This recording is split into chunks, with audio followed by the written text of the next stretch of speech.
baseball. It's the Midwest League Championship Series, Game 1 tonight here at Four Winds Field. Welcome inside the broadcast booth. I'm Max Thoma alongside Brendan King. BK, what a year it's been, what a journey it's been, and what a series we just had to get to this point. Unbelievable series, that three-gamer against the Cedar Rapids Colonels in the Midwest League Division Series. Cubs taking 2 of 3, and Max had to go on the road for the final 2. We're going to break down the games here momentarily, but I think what comes to mind about that series is everybody on the roster that was able to chipped in. It was a team effort, and that led us to the championship series now. I think two of the biggest things that Lance Reimel's been saying throughout the entirety of the season is next man up, and this team never gives up, and I think those were both on full display. Starting in Game 1 when the Cubs had Luis Devers on the mound, you know what you're going to get from Devers. He gave up a home run in the first inning, just 1 run on the game, though. He goes 6 innings, quality start for him, and the Cubs, who ran into a great starter in David Festa, came back late, as they seemingly always do here at home. Well, as you said, as always, Luis Devers, fabulous on the mound. Those 6 innings, 1 run allowed, 2 walks, and 4 Ks. And that home run that you talked about was in the first inning. So that's a big swing with 2 outs in the first. And then Devers able to lock in. You run into a hot guy in David Festa, who has been performing very well for the Twins, 13th round pick. That has turned really into a gem. But, hey, look, the Cubs chase him out of the game. They get to that Cedar Rapids bullpen. Mooney and Malachy, they're the guys that end up giving up the run. So as we talked about in the booth, Max, once you get Festa out of that game in Game 1, that gives South Bend an opportunity to come back and have that big 8th inning. And you needed a spark plug, and it was really the hustle of Yohendrick Pinango legging out a double on a little fly ball at the shallow right center that kick-starts that rally. Then you get a pitching change, and then some small ball from Pablo Aliendo. How about the fundamentals? I mean, how often this year have the South Bend Cubs worked on bunting in their pregame routine? Doug DeCenzo, the former Chicago Cub and outfield and base running coordinator, has been here a lot this year. And even when Doug is not here, the guys work on bunting at 1, 2 p.m. on any game day, really, during the week, and that paid dividends. You talk about the bunt by Aliendo, the sack bunt by Kevin Made.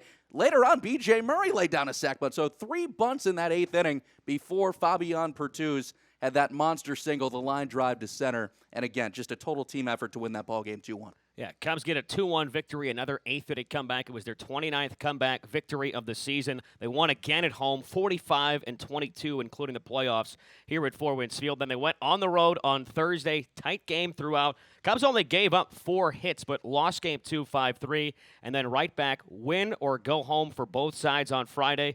Cubs came out firing offensively on all cylinders. Yeah, first of all, I think there was a lot to like about that Game 2 for South Bend, especially with the bats. Fabian Pertuz had a big home run. Look, Pertuz has 2 hits in the playoffs. One of them is that game-winning single. The other is a monster home run that was cranked over the left field wall in Cedar Rapids. But as you alluded to in Game 3 of that series against the Colonels, you throw Daniel Palencia on the mound for Game 3. Palencia, one of the hardest throwers in the Cubs organization. And Max, he showed up. I mean, like Daniel Palencia should. 5 innings of scoreless baseball with 8 strikeouts. He was fabulous, and the bats backed him up, too. Yeah, hasn't given up a run in 6 of his last 7 outings. 5 scoreless last night. 17 straight scoreless innings for Daniel Palencia. That was incredible. And then just great nights from guys like Obed Casey, who ties a career high with 4 RBIs. And PCA, 3 more hits. He scored 3 times on Friday. That first inning was unbelievable to watch and for us to both see. I mean, look, Daniel Palencia had a 4-0 lead to work with before he even threw a pitch. And remember, it was his postseason debut. So you even have to think, for a guy that has the mindset like Daniel Palencia, there has to be some sort of nerves in there, right, going into your playoff debut. Well, his offense gets him 4 runs, and eventually the Cubs are going to win that game 9-3, and Palencia just able to lock it and feel comfortable. I mean, you look up and down the box score, he K'd the first 2 guys he faced in Jake Rucker and Brooks Lee. 8 strikeouts. I mean, what a performance. And then Michael McAvee, Jake Reindl back into the bullpen. I mean, Reindl has been lights out in the playoffs. Shows as much energy as I think anybody. So the Cubs get the victory, 9-2 the final. They move on to this championship series. Game 1 tonight. What are you looking for on the mound first from Cole Franklin? Well, first, just on Reindl, 6 batters faced in the playoffs. He's K'd 4 of them. But speaking of Ks, Cole Franklin, his last couple starts at home have been his 2 best of the season. Cole is locking in at the perfect time, a top 30 Chicago Cubs prospect. But, Max, the competitor that Cole Franklin is, this is also his playoff debut. You know he's going to be juiced up in that first inning. Absolutely. His last 2 starts here at home, he's won both of them combined 10 2/3 innings, allowed just 1 run, 16 Ks to just 1 walk. What's a key to watch as well tonight outside of today's Cubs starter? Well, I think just the depth of the lineup. You talked about the big boys in PCA, 3-hit day in the last game, 4 RBIs for Owen Casey. But again, Fabian Pertuz has been clutch.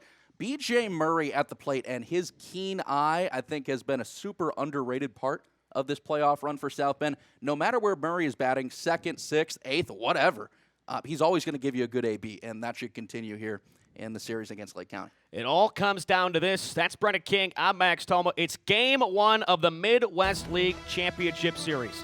Coming your way shortly.